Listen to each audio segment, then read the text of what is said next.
Dok, ini sudah banyak pertanyaan, mungkin nanti akan kita pilih-pilih, tapi jangan khawatir yang bertanya, nanti sisanya akan kita jawab lewat Instagram kita. Saya bacakan ya, Dok. Ya, silakan.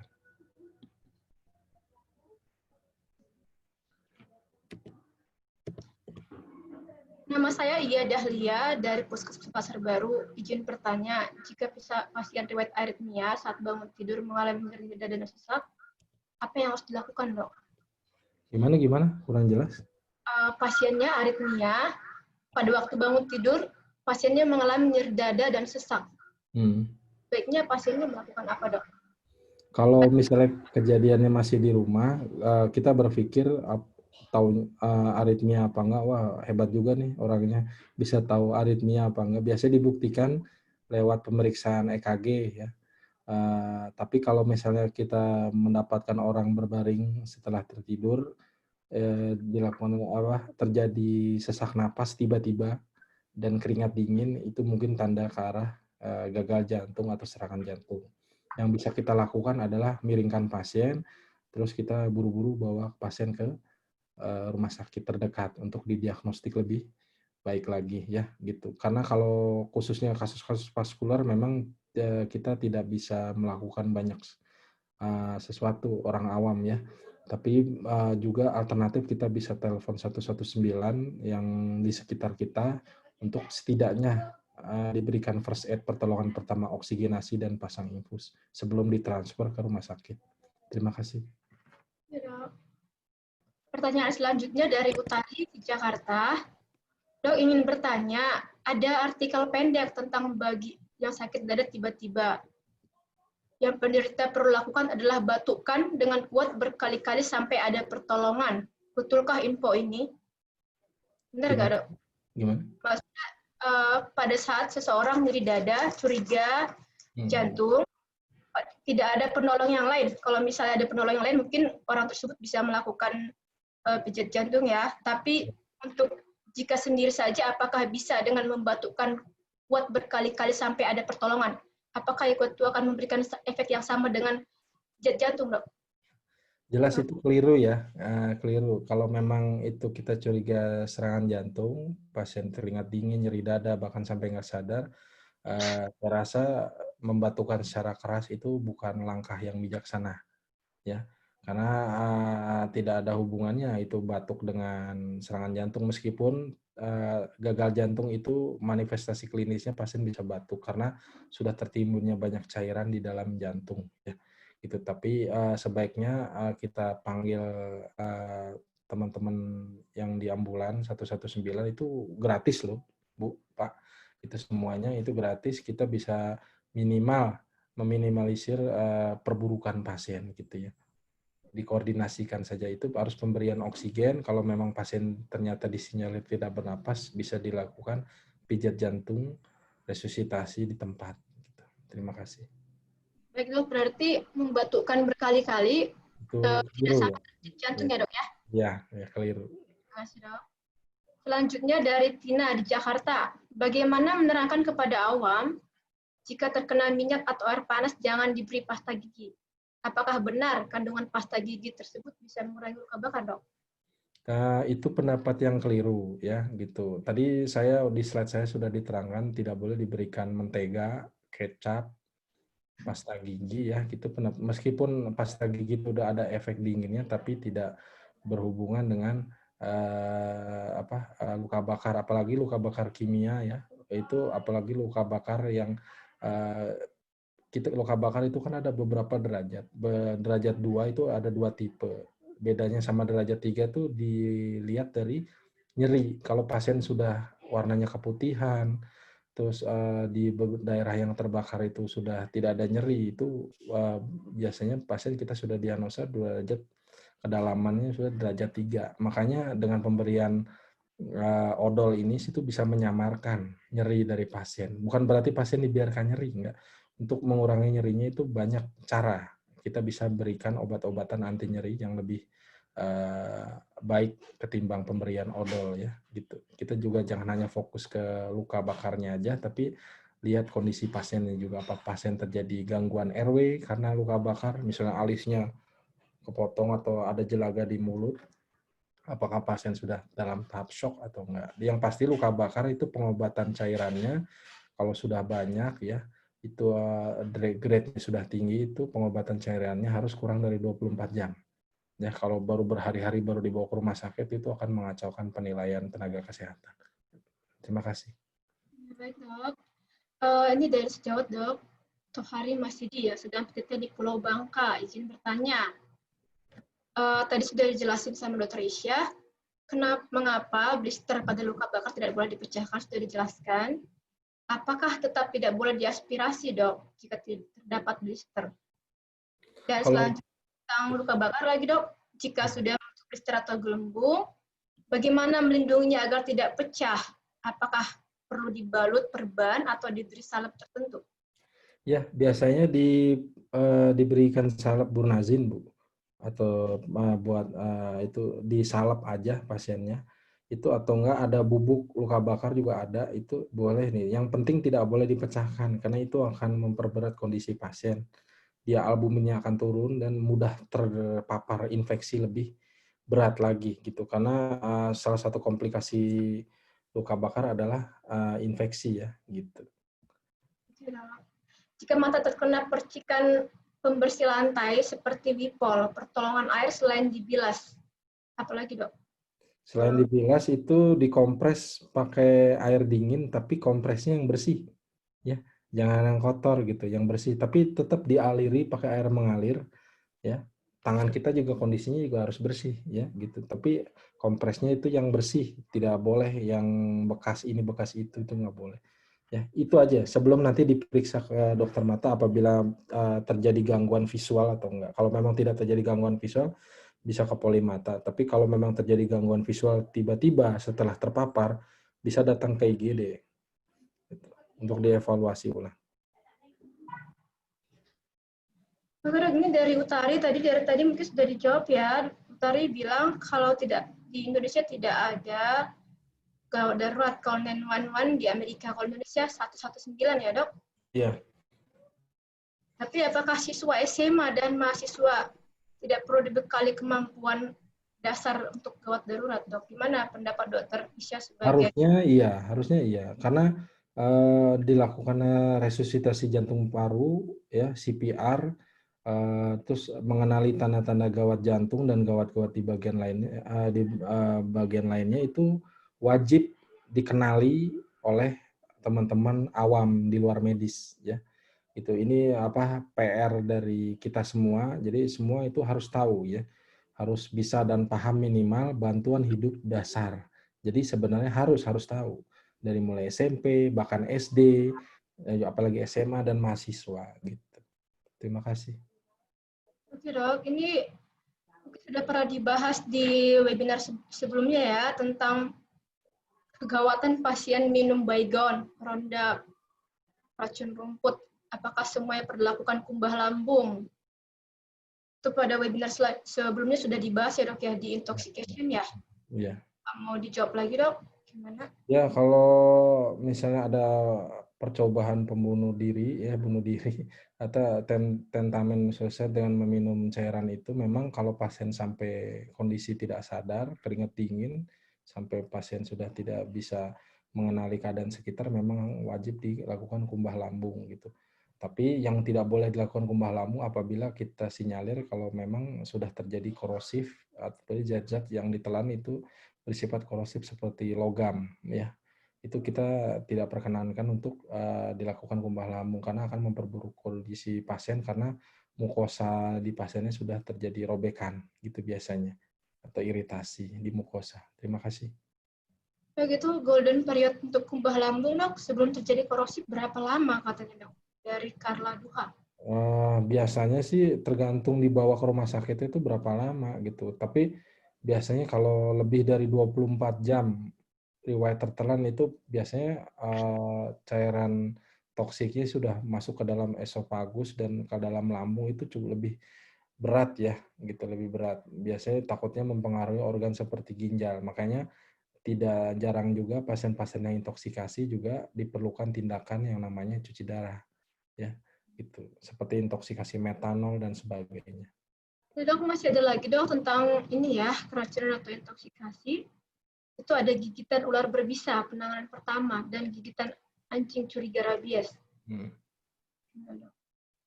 Kalau gigitan ular berbisa itu kita harus kenali dulu benar berbisa apa enggak.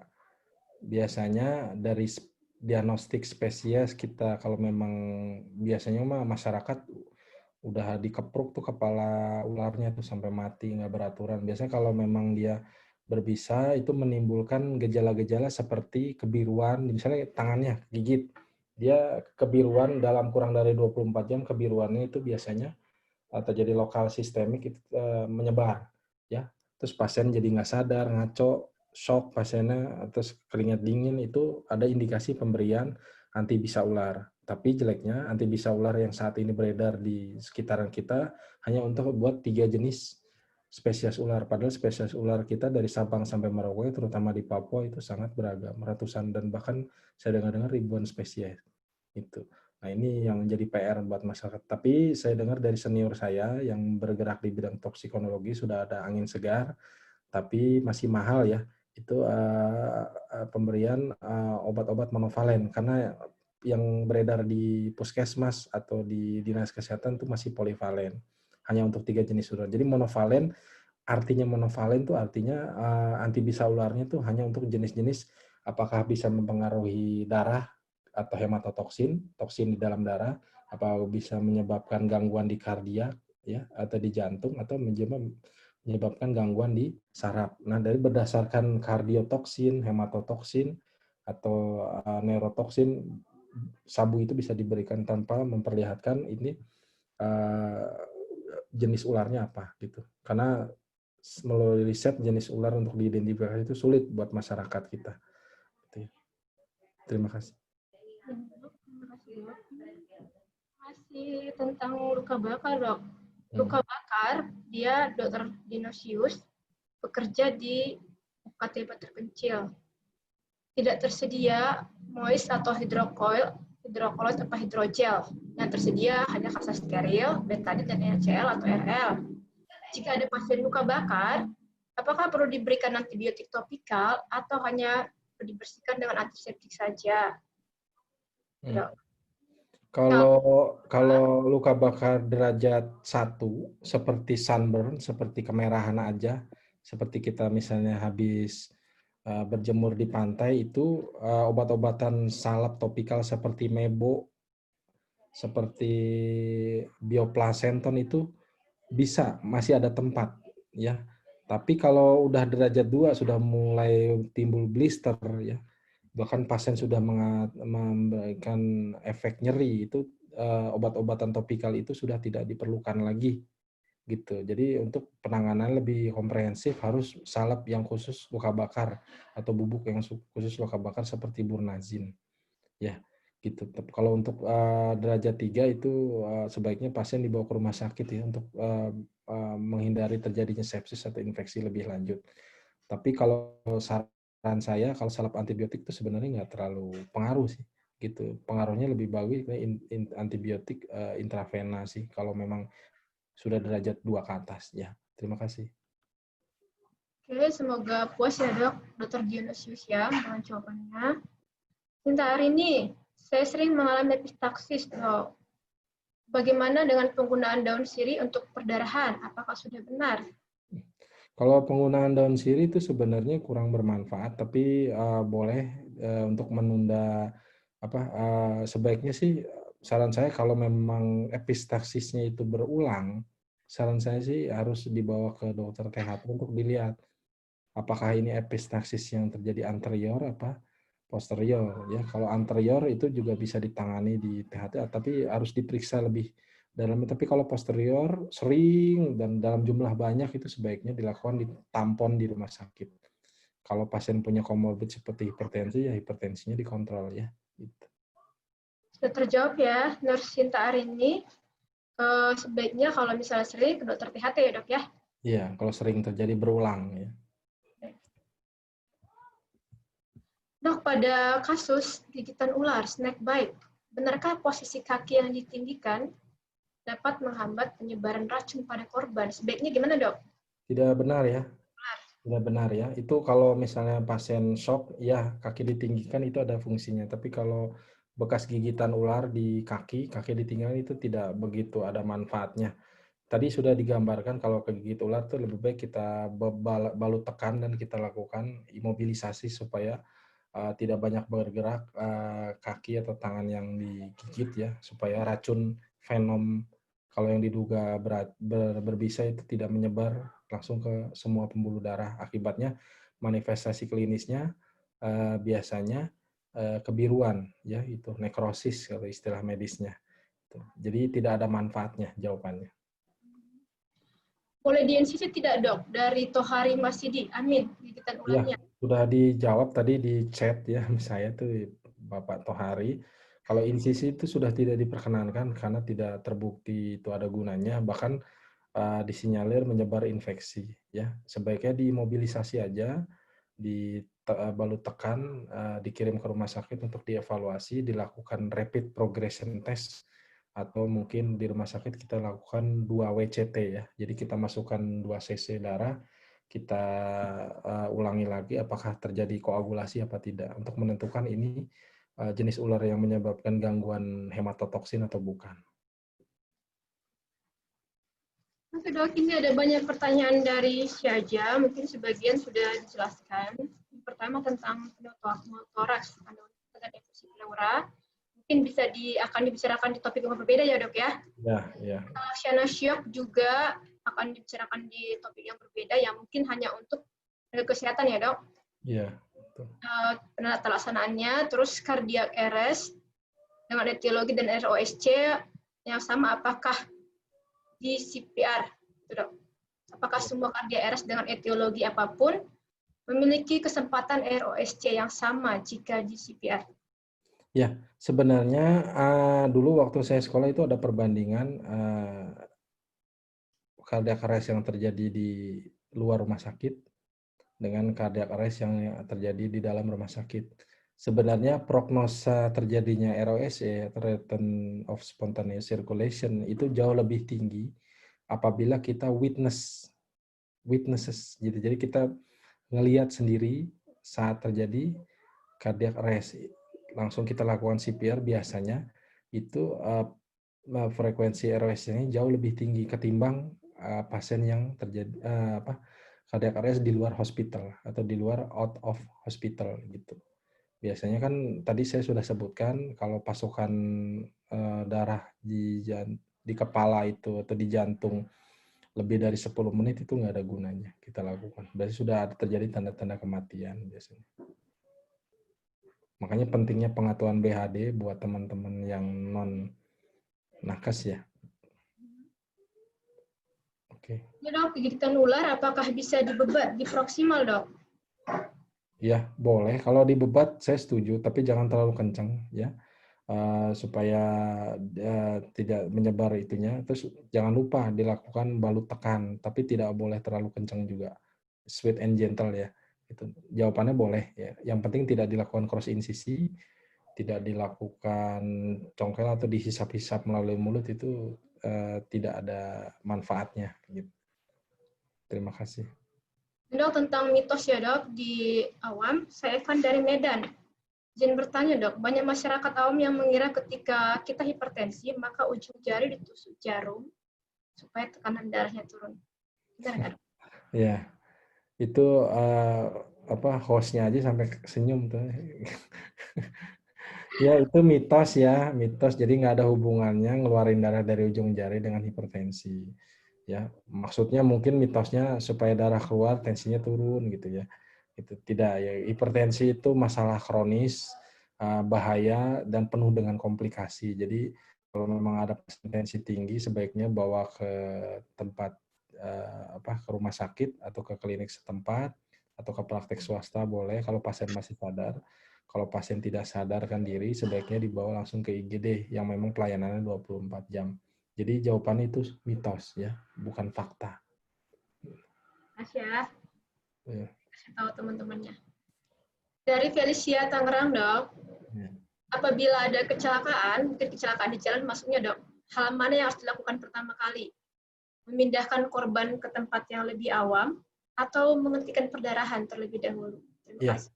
apabila kita sedang jalan nih, terus mendapatkan pasien kecelakaan di pinggir jalan, di di pinggir jalan, bukan di tengah jalan, itu sebaiknya kita amankan dulu diri, ya, itu yang pertama.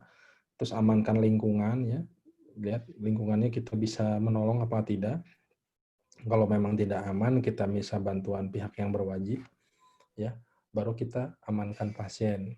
Kalau memang dia terjadi di agak ke tengah jalan, itu kita harus pindahkan supaya tidak mengganggu jalannya lalu lintas sekitar, ya, gitu.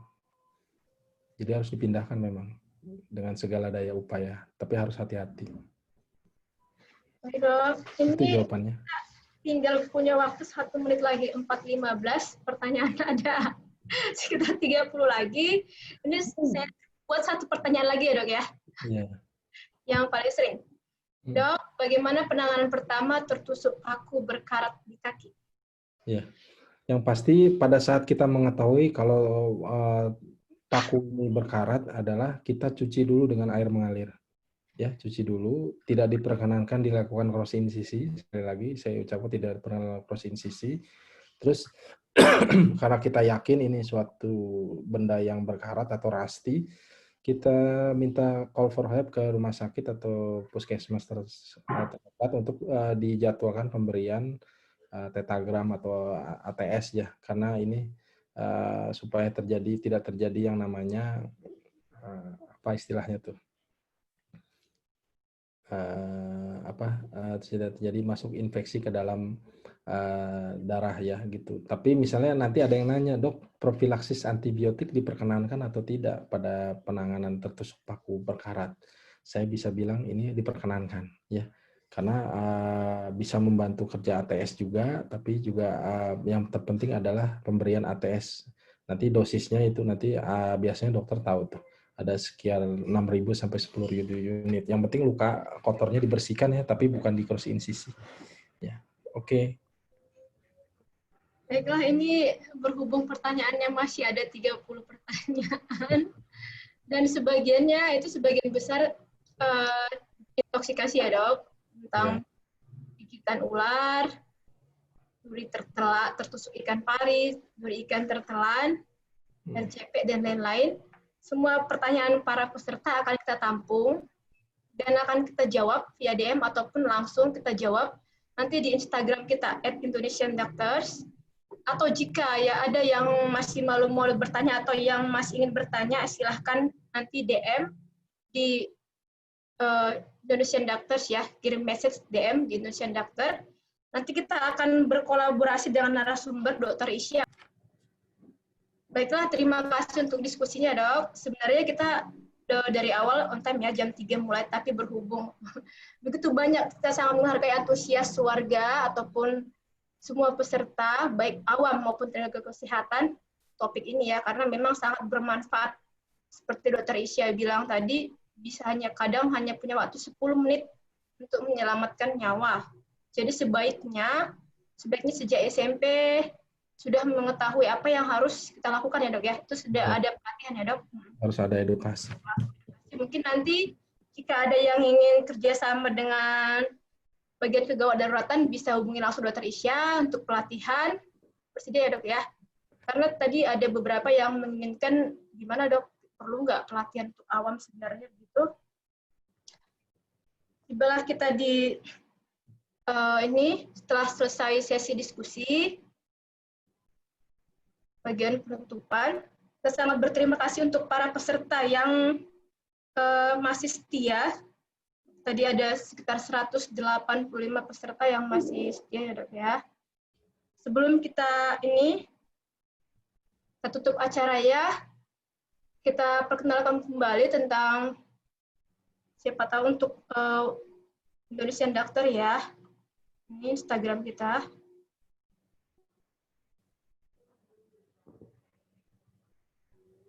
Jadi silahkan, kalau ini nanti kita akan berencana untuk